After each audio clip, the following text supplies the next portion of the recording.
magandang hapon, Luzon, Visayas, Mindanao. Ito na naman si RL TV Vlog. Update lang tayo ngayon. Napakainit ng ating panahon. Ingat pa rin tayo guys, no? At sa ating mga viewers, silent viewers, magandang hapon sa lahat.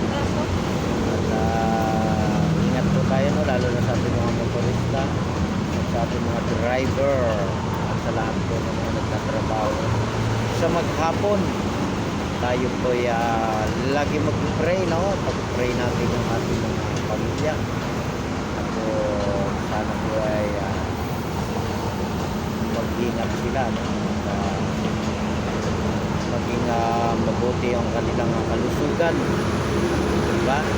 At lahat po tayo, malapit na po yung ating Christmas. Talagang hinahatak na yung ating December, ano? At November 14 na po ngayon. Grabe. Mabilis ng panahon. 14 na yung ating update, diba? Kaya support lang tayo, no, sa ating YouTube channel, RL TV Vlog. Lagi po tayong mag-pray, no? At lagi pong pinapaalala, pray lang po tayo. Okay, shout out. Ayan po yung ating vlogger, no? Kuya po. Siya po yan nagbabike. Umiikot kahit saan lugar. Ayan po. Hanap tayo ng ibang content, diba? Malaking pakinabang ng ating bisikleta, no? Ako may bisikleta rin ako guys. Pero yung aking bisikleta ay iba na yung gulong niya, no? Oblong na siya. Dapat tayo pang paggawa sa ating bike, ano? Talagang hirap pa rin tayo. Mahal na po ang gulong ng ating bike, hindi na mura, no? Kaya tiis muna ako. Nagagamit ko naman siya, kaya lang ang gulong niya iba. Kaya hindi ko siya masyadong pinatatakbo na mabilis. Baka mamaya bigla na lang matanggal yung mga rayos, diba? Okay pa siya. Ayun lang. Ang aking bike ay malaking tulong yan, ano, sa mga nagbabike. Dahil yung ating pamasahe tumaas na. Pero ingat pa rin tayo lahat ng mga nagbabike. Kaya mag-jogging ulit tayo, no, dito sa Manila Bay sa hapon at sa umaga. Dito pa rin tayo. Nag-exercise tayo para yung ating katawan ay lumakas, no? At maging masigla ba. Kaya po, no, panoorin nyo po yung aking video. Share nyo na, i-like nyo na. Ayan guys, oh, lalaki ng mga truck dito dumadaan.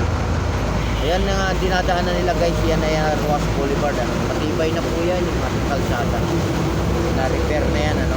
At maganda-ganda na yung kanilang takbuhan, yung kanilang daanan, no? Kaya minsan may ginaganap na panrad yan, ginagawang takbuhan. Araw lang po ng linggo yun. Sinasarado po yan, tapos tumatakbo po yung ating mga nagja-jogging dyan, ano, yung tinatawag na panrad. Kasi naman naibalik na yun, ano, dati linggo-linggo may panrun, no, sa ating Manila Bay, sa ating Ross Boulevard, diba? At malaking tulong din yan at marami rin sila nagpapanrun.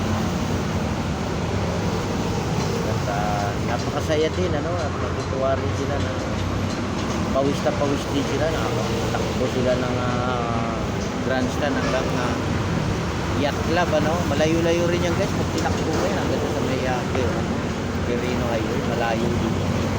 Kaya kailangan pahinga lang, pahinga dahil pagkakot. Huwag natin masyadong pinipwersa, diba? Ang pagtatakbo kasi pag pinipwersa natin yan guys, mapupwersa rin yung ating katawan. Kailangan pagpagod, pahinga. At importante pa rin yung ating tubig. Ang pinaka-importante sa ating tubig. At sa lahat na namamasyal sa ating Dolomite, ingat pa rin kayo at napakainit na naman ang ating panahon. Kung kayo may baon na tubig, inom lang tayo. Kaya inom lang ng water. Ayan. Mamayang hapon marami na yan sila, no? Sa hapon dumadami yung tao sa ating Dolomite. Yan ang mas maraming namamasyal. Diba? Yan po ang ating Dolomite ay libre lang yan, ano, para sa ating mga kababayan. Hanggang Christmas yan. Ililibre po yan. Diba? Kaya pumasyal na kayo sa Pasko. Mas marami yan, ano, pag Christmas. Kasi Pasko, diba? Nandito ako sa may area ng ating Magsaysay, no? Ito ang aking area. Nakalimutan tayo. Jer, apaw na! Baha na, Jer! Nauuwaw yun ang pusa, biglang tumakbo. Kaya pinaka-importante sa atin yung ating tubig. Kaya nang pinaka-the best. Inom tayo ng maraming tubig. Kahit hindi malamig, okay. Mas maganda nga hindi malamig. Para naman yung ating katawan ay lagi may tubig. No? So naman araw-araw di kami uminom ng tubig. Diba? At yung mga nagmi-maintain ng ating gamot, tuloy lang natin guys. No? Huwag natin kalilimutan, lalo na yung gamot. Importante yan. No? At sa lahat-lahat naman ng ating mga kababayan, ingat pa rin, ano? Ingat. So, yung mga uuwi mamayang gabi, ingat pa rin tayo sa ating mga gamit, ano? Ingatan naman natin, lalo na yung mga gamit. At sa lahat naman na namimili, ingatan nyo, lalo na yung pera. Lalo na pag maraming tao, ingatan nyo po, lalo na yung mga gamit din natin. Ayan, support lang tayo, no, sa ating YouTube, sa ating mga viewers, at sa ating mga vlogger. Kamusta na kayo?